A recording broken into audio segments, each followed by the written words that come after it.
Hello all. Let me give you a quick glimpse of where I'm standing right now before I start. It's a wasp. So this is a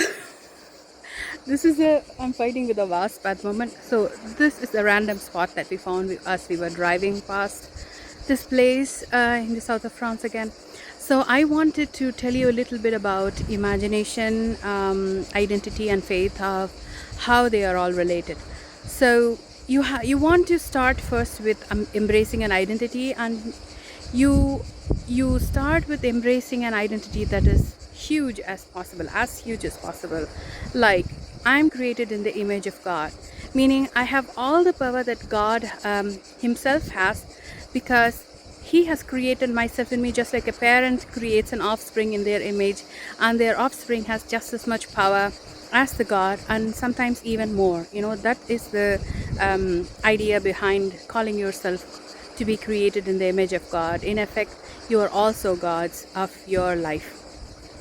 So you want to embrace this huge identity, and then what will happen is, because all your life you've been identified with being this little humble self, it is really not easy for you to accept that new identity, because meaning you will see the same old circumstances happening in your life, and you will think from that limited perspective, like, okay, the same old thing is happening again to me, and all of that.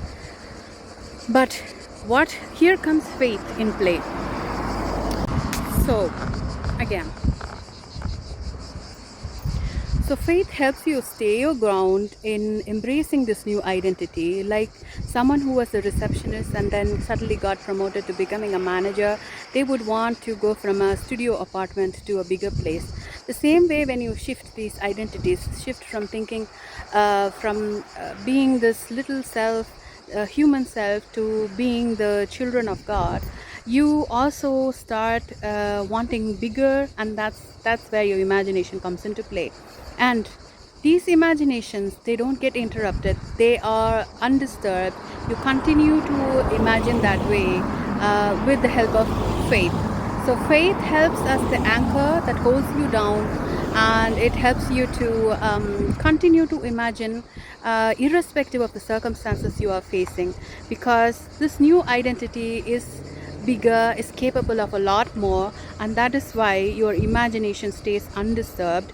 And faith helps you just ignore those circumstances. You just hold your ground and remind yourself that you are a child of God. So to sum it up, first, you embrace this huge identity, which is the child of God, or a person created in the image of God, or God himself or herself. And then you hold your ground with faith, meaning you do not care about the circumstances, because now you are God. These circumstances are just nothing for you. They will just fall away.